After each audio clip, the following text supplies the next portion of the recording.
So, welcome everyone. I'm Alexander Mihalcea, and today you're joined by Anthony Roberts, co-CEO and co-founder of Blueprint Event Company. Thank you for being here. Thanks very much, Alexander. It's an absolute pleasure. Before we dive in, could you give us a quick overview of what Blueprint Event Company does? Absolutely. At Blueprint Event Company, we are trade show organizers, and we are the organizers of Lubricant Expo, which is the largest event in the lubricants industry worldwide. We've currently successfully run the two shows, which is Lubricant Expo Europe, which is in Düsseldorf each September. We're coming up to the fourth edition of that this year. And we've just successfully delivered the second edition of Lubricant Expo North America. We have expanded extremely quickly. We're actually now halfway through the campaign for the first event in the Middle East, Lubricant Expo Middle East, which will be held in Dubai Festival City, Festival Arena from the 20th to the 22nd of January 2026. And it has been probably the most successful launch that we've ever done. Okay, that's fascinating. And what inspired you to create Blueprint Event Company? Was there a specific moment or experience that sparked this journey?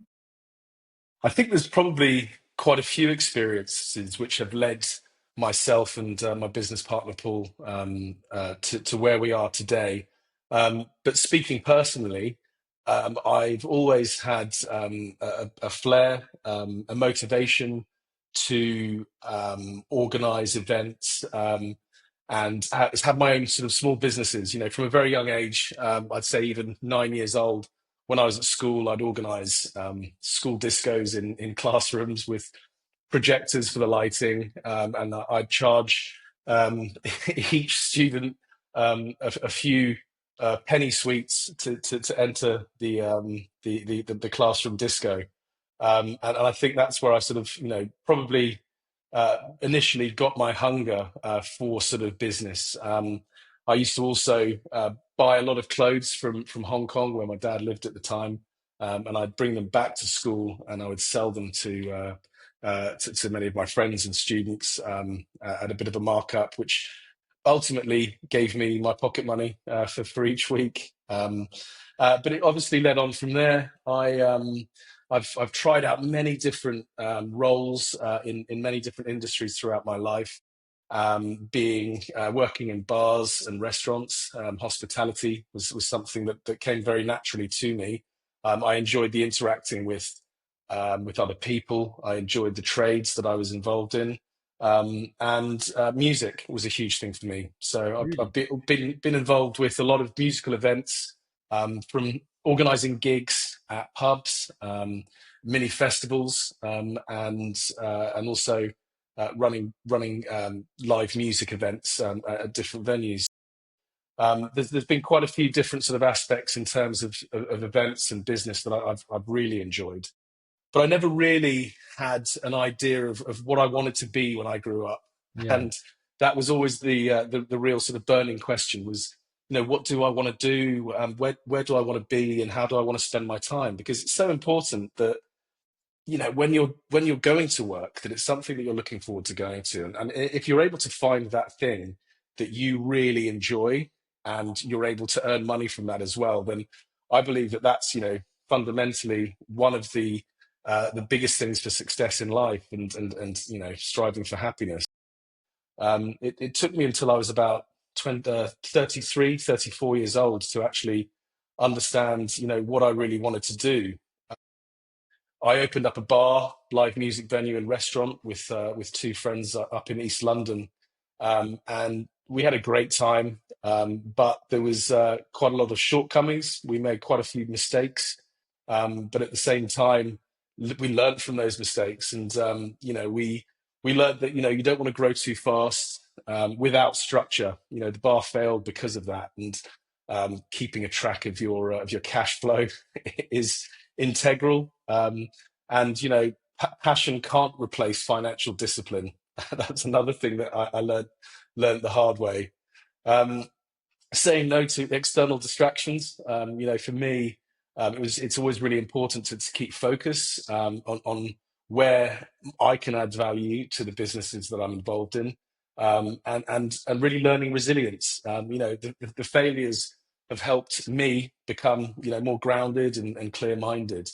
But I also was always enjoyed working for myself and really trying to do something for myself and my family. But I got to a point where I was a bit disheartened, and I thought, I've got to find myself a trade. So I decided to go back to college at 30 years old to study to be a carpenter. Um, and I got my qualifications in carpentry. And that led me on to working for a couple of years, building houses on site, first fix, and was able to get an extra skill that I hadn't had before, which was great. But unfortunately, I didn't see that as a long-term future for me. I couldn't see the amount of growth that I really wanted to have in my life. Um, and so I really needed to lean back into the market. And again, as I said, try and find something that I really enjoy. So I looked into the past and I said, I love organizing events, from the moment of booking a venue to trying to understand how you're going to fit it out, who you're going to get to come, and ultimately being able to experience the delivery of that event. And so I started scrolling through the internet trying to find sort of job posts, and this one really shot out to me. And it was a job for a company in Brighton, Smarter Shows, which was a well-respected international trade show company, trade show organizers. And I was successful at getting the interview. I really found the interview process extremely interesting, and I thought, this is something I really want to do. And I was delighted to be offered the job, which I took with open arms. And that was working on a show called Foam Expo. Again, it was a show in the manufacturing and engineering sector. The company itself was had a wealth of experience of launching and delivering a distinguished list of events in the manufacturing sector. And I was then very luckily scooped up by one of the head team members there to take me over to the flagship show, which was the battery show and the electric and hybrid vehicle technology expo, where I really did learn my craft. And I was, very fortunate to have a mentor in Steve Bryan who really took me under his wing and taught me that craft. And I soaked up everything and as much as I could from him while he was still there. That show was then subsequently sold on. Myself and Paul, who worked on that show, Paul Hooker, my co-founder and co-CEO, have been talking about, we're really keen to start our own company one day. And we were dreaming away and working on ideas in the background, but nothing was really sticking. We were then tasked with launching the next show, which was the Adhesives and Bonding Expo in Detroit, Michigan. And again, the experience of going through that process of launching a show was integral to the understanding of how we could, start our own business, launch our own show, and what was really needed for that. So it was such a valuable experience. We then were in 2020, 2 weeks away from being able to deliver the show, and the pandemic hit, which brought the events industry down to our knees. Wasn't possible to sell on the shows. No one could deliver a trade fair. And Paul and I saw the opportunity and decided that it was the best opportunity and the best time for us to step aside and start our own business. We went to back and forth with ideas and concepts and trying to understand exactly what we wanted to do. And we went as far field as looking at, again, things that we enjoy and love. For me, rugby's a big thing, and I started looking into Rugby Expo, and I got excited about that. And I was thinking about all of the heroes and the players that I could get to come and speak on stage. And then I realized it wasn't a viable concept. There's unfortunately not a huge amount of money in international rugby, in rugby in general. So I went back to drawing boards and back to what we know, which is manufacturing and engineering, looked at where there might be some gaps, and absolutely blown away to learn and see that there wasn't a trade show, a commercially focused exhibition event in this space worldwide. But I spent quite a few days constantly checking because such an industry like the lubricants industry not to have an event like that just was dumbfounding. So I basically Paul and I did a lot more research, and then we approached Steve again. Steve had then by now set up his own events company with Adam Moore, which is Event Partners, and we felt that we would benefit hugely from their experience and their expertise, and bounce the idea off them. And we decided to launch the show under their company brands. So we lent the services to event partners, and then we launched Lubricant Expo Europe, till Yeah. we got to a point where we'd hit certain milestones and reach certain targets financially for us to be able to bring that show back into the shell company which we launched it in, which is Blueprint Event Company. Okay, that's very interesting background that you had. So, what drew you to specialize in the lubricants industry event space? Yeah, so the lubricants industry, as I said, it had many conferences, really, really well organized conferences, technical sessions that really focused on a much more sort of deep dive into the technical side of things in the industry, into the tribology, and different aspects. What we were bringing to the industry was this commercially focused event. So this is an event where there are individuals and teams from in the supply chain who are, and also end user buyers who are looking for solutions to the challenges that they face within lubrication. Um, we are a free to attend exhibition and conference, so anyone can come and fact find, learn a lot more about the industry, network, and ultimately find that solution, as I say, to the challenges that they're facing. So it allows people to not just send one person from a company or a team. They can come as a whole company or as a whole team to have those conversations directly with the exhibitors, who they can understand exactly what the needs are. And they also come with their checkbooks. So the exhibitors can directly correlate that their business is coming from exhibiting, participating at our show at Lubricant Expo. So we do serve multiple markets, from industrial, automotive, aerospace, food and beverage, marine, energy, transportation, mining, you name it. It's a show that serves many industries, and we do see attendees from all of those industries coming from as far afield, from all over the globe, from over 73 countries last year. So we were lucky to have 4,300 people to come to Europe last year, and we're actually predicting to have over 5,000 this year, and we're on point to do so. And the people that are actually coming to the show are extremely experienced, valuable people who are coming with their checkbooks, and they're there to do business. Every conversation that our exhibitors are having are extremely valuable. But on top of that, we also have a two-track conference in each of our shows, which really do cover the hot topics and future trends, which are really important for the industry to be able to, number one, have a voice, number two, be able to hear different points of view and perspectives. But we by no means try and pretend that we're experts in the lubricants industry or in any of the industries that we serve or have served. So we are really honoured to have built and have brought on board an advisory board of industry experts who really assist us in really sort of ensuring that we are talking about the right things and assisting the industry to progress in a positive manner. Okay, so let's go back to when you first started. So, what major challenges or gaps did you see in the market that made you think this needs to be solved?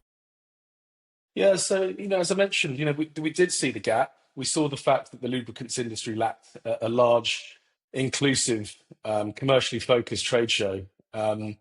We launched Lubricant Expo in Europe, and it quickly became the industry's main platform. We are often referred to as the Expo. Mhm. People are asking, "Are you going to the Expo?" And for us, that's that's a huge compliment that that we are actually known as the show to go to.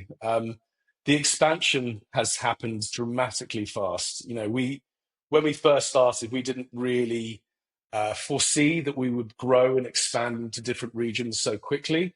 But at the same time, it's happened organically. We were inundated with requests to bring the show concept to North America, which doesn't have a commercially focused event. Again, they have some extremely well organized, deep dive technical sessions, technical conferences, um, but they don't have a commercially focused event where over 3 days, individuals will be walking around the exhibition and having constant conversations with industry leaders, industry experts. All the business that's being done over those 3 days, and it also the fact that the conference is also free to attend. Individuals can dip in and out of the conference as and when they really would like to for the sessions that are most applicable to them. So the fact that we were able to go into North America so quickly, and to be accepted and welcomed into that region, it was great. And then the same thing has happened for the Middle East. There's no show there that's really focusing on the emerging markets, India, Africa, of course, the Middle East and Turkey, and also bringing in some parts of Asia as well. So we really did see that it was important that we should strike while the iron's hot. And as I say, that's been confirmed to us by the quick growth of the exhibitor pool that we have. We're halfway through the campaign, and we've already sold out over 75% of the floor space, and we're having to now go back and redesign the floor plan and move certain aspects of it around to add more exhibition space so that we can accommodate all the companies that want to come and do business at Lubricant Expo Middle East. And the success really came from delivering what we promised and building it fast. We deliver first class trade shows, and we now have the confidence and the backing from the industry, which definitely helps. But as I say, it's because we're delivering what we promised. Right. And because you mentioned this, so how do you manage expanding from Europe to North America and now to the Middle East? Sure. So there's a lot of uh, internal growth in Blueprint as well that we've had to accommodate. And I take the recruitment side of things extremely seriously. I think it's so important. And touching on what I was saying earlier on about having a place to go to work that you're actually looking forward to going to. It's the same as having people that you want to work with, people that you trust, people that you look up to, people that you respect, people that you can learn from, people that you can help. And I believe that that's exactly what we do have here at Blueprint Event Company. From the initial application of an individual for any role in the company, I go through and I vet every single one.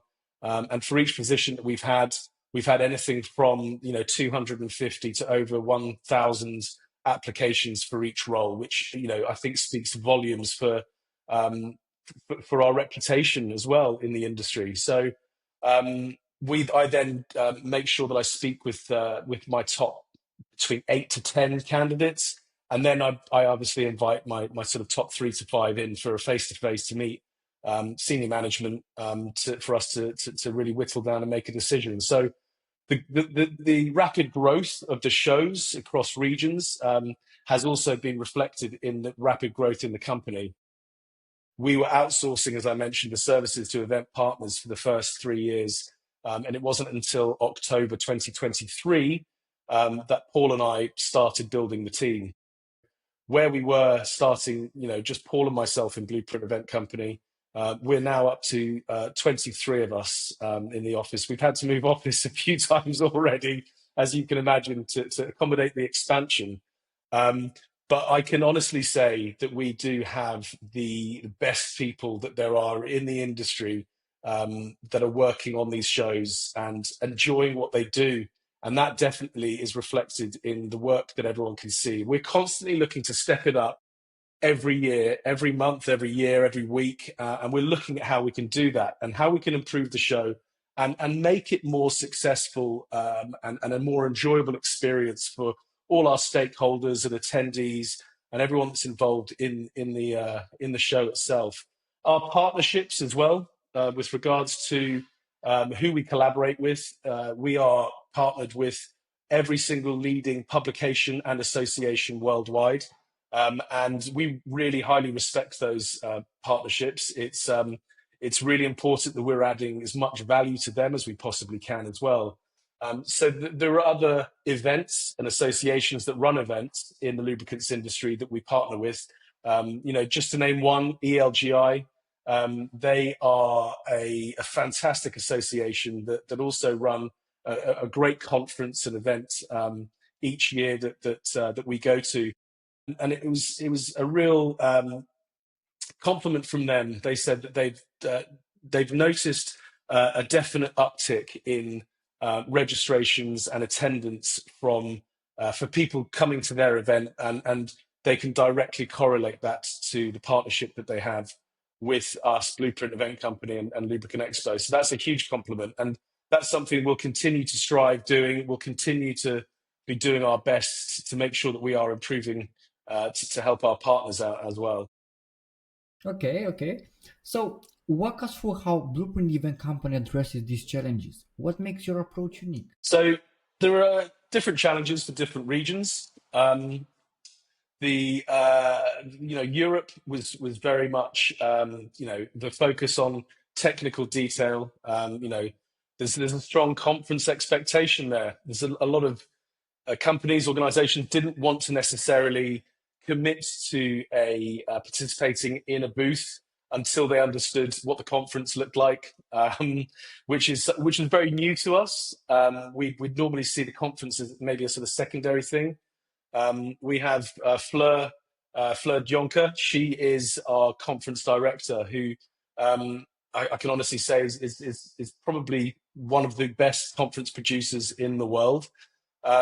She designs the conference very much on merit. So we don't sell conference spaces. We don't give conference sessions away to try and entice people to buy a booth. And I think that's where we're able to keep the quality of that very high. And that's also seen in the growth of the show in Europe as well. We've grown from year 1 to 2, there was a growth of 40%. Year 2 to 3, another 40%, and 3 to 4, we're going to hit 40% again. That growth is reflected by the quality that we're delivering. North America is a very different region itself. I think where there's very fast-paced decision making, and that's something that also does complement the show. We very much, as I say, have a commercial focus, which definitely lies well in there. But I think the challenges across all of our shows at the moment as well is I'd say the difficulty in actually getting in front of people to let them know what we do, who we are, where we're at. Emails aren't getting through to people anymore. That's something where we're having to pivot. Social media is obviously probably the strongest form of promotion that we can offer, and we still obviously have our email marketing campaigns, but it's an ever-changing world. There's a lot of emails go into people's other box now, and or straight into their junk. So I'd say that's probably our biggest challenge that we're facing worldwide at the moment. Okay, okay, interesting. And for example, when you talk to potential clients, what's the biggest misconception they typically have about what you do? Well, I think that in the lubricants industry, what we found is that because there never has been a commercially focused trade show, Right. exhibition led in the industry before, an industry of this age, it's really hard for them to understand. So probably the most common pushback is that I've never done trade shows before, so I have no need to do your trade show. And to combat that, as I said, the reason that they potentially have never done a trade show before, especially in the lubricants industry, is because quite frankly there hasn't been one. Right. So that's essentially what we kind of were facing to begin with. But as I say, where we're at now with regards to the brand awareness of Lubricant Expo, the fact that word of mouth is something that's huge for us. We're not just in one region; we're now in three. Are being spoken about quite freely, openly, and also in other conferences very openly as well. And it's great to have that respect, I guess. But again, it comes back to being able to deliver what we promised. Yeah, yeah, right.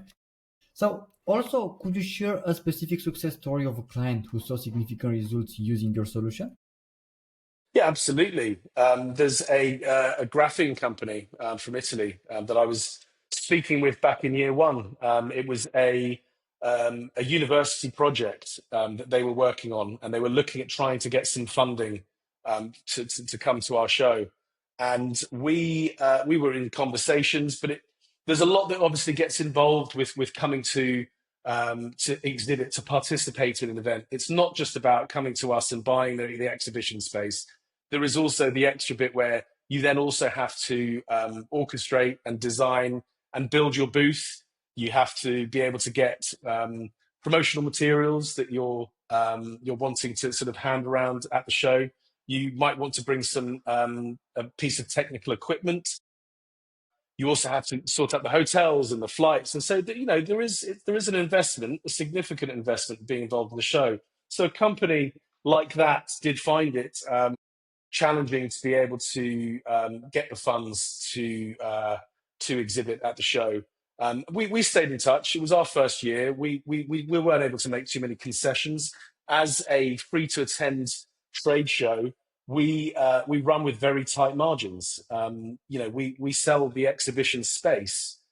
That's where the revenue comes from for us to be able to pay for all of our overheads as a company, our corporate fees, but also venue contractors, you name it. So it's a difficult one. However, they have now they're joining for the third year in a row now this year, and they have seen their company start from a university project into being one of the most successful companies on our floor. And I see a very, very bright future for them. Okay, interesting, very interesting. And now, looking at the broader industry, what key trends are you seeing emerge? Sustainability, of course. Sustainability is that the continued discussion, in every industry. But there are still the emerging trends that go along with that. The biodegradable fluids and recycled packaging, the circular economy models. There is a lot going on in that space, and it's important that we do cover that as well in our conference, but also with the specific companies that are offering these solutions on the exhibition floor.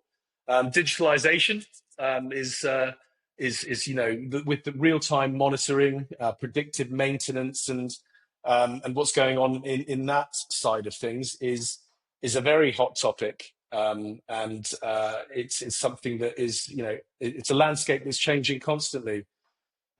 Supply chains are tightening, and there is a stronger OEM supplier partnership, from what I understand. We try and keep our ear close to the ground, and attend conferences ourselves to try and keep up to speed. Um, I'd also say something that's a real focus that I've noticed as well is reliability and performance essentially remain core priorities. Okay, okay. And what's your vision for Blueprint Event Company over the next, let's say, 3 5 years? Good question. We definitely see that there is potential for other regions. We're constantly keeping our eyes open and ears close to the ground to understand where would be another great place, where else would need or want Lubricant Expo. But at the same time, we are a trade show company.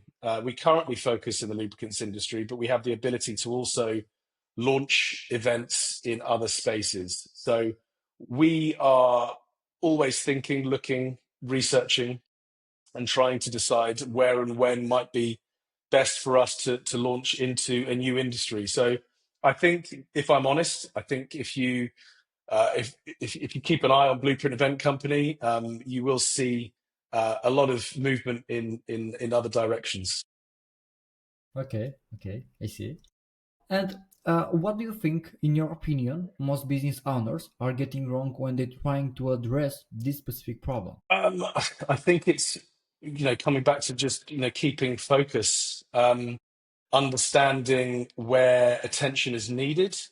Um, I've got the privilege of being able to rub shoulders now with a lot of other business owners and CEOs and managing directors, and it's great to troubleshoot and to get other people's opinions, especially when someone has tried certain things out before you, and understand where their pinch points were.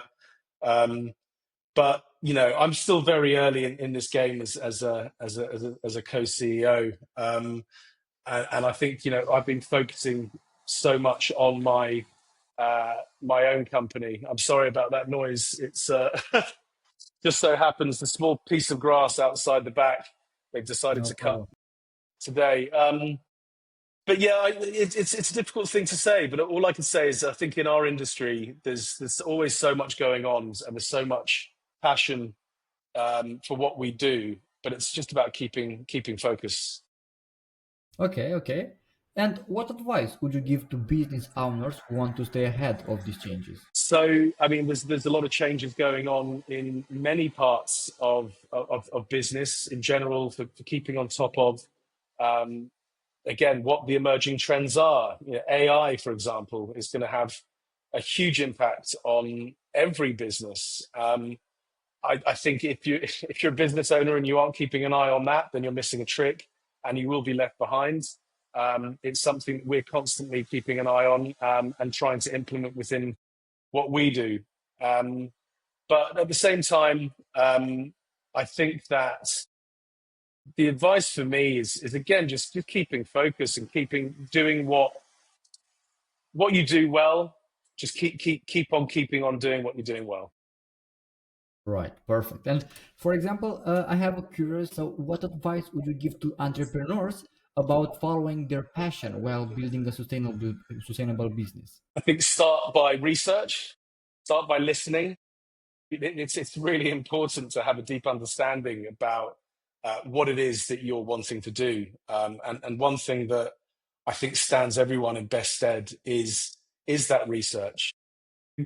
Do 100, 200 hours of research into the project, the industry that you're looking at going into. It's really important to have that understanding so you're able to make important decisions. Um, you can it leads to credibility as well, the understanding of what what you're talking about. Be consistent, and it's it's important that you avoid hype, avoid the distractions, and be real and deliver value early. That's really important. Building strong relationships fundamentally has assisted in our continued success, and I think that having strong relationships opens many doors. Right, right, 100%. Really, really good advice, though. And as you wrap up, what's next for Blueprint Event Company? Any exciting developments on the horizon? Yeah, as I said slightly earlier, it's we are really excited about the inaugural Lubricant Expo Middle East. This is a very fast growing region within the lubricants industry. We can see that through the show that this is going to be an extremely exciting event for us to run. North America, we've only just got started over there. There is so much more possibility, and we're going to be introducing a lot more features within that show, and as well as the other shows. This year in Europe, we're excited about unveiling the Discovery Theatre. So it's an innovations track where companies can stand up and product pitch essentially. It's an exciting new part of the show, which I think will roll out onto all three shows as well. We're going to have some new awards that we're going to be offering out. A new part of Lubricant Expo Europe. Again, I think we'll roll out each show. Matchmaking as well. One-to-one matchmaking is going to be something that we're going to be including with our shows as well. We haven't had an event app yet, and that's something we've been asked to implement. It's very important for us that we do listen to our attendees and our exhibitors. So we are working behind the scenes on designing an app, which will be ready for at the very latest Lubricant Expo North America in March. Okay, that's really interesting. And for listeners who want to learn more or potentially work with Blueprint Event Company, what's the best way to get in touch? Best way to get in touch is please go onto our website. It's www.blueprinteventcompany.com. We have all of our contact details there. I myself am on LinkedIn, Anthony Roberts. Please do drop me a line if you've got any questions. And the rest of our team also are on LinkedIn, and would be happy to talk, discuss potential collaborations, and again answer any questions that you may have. Perfect. Thank you. Thank you for sharing these insights about you, about the company, about the whole story, and thank you for this amazing podcast session. Great.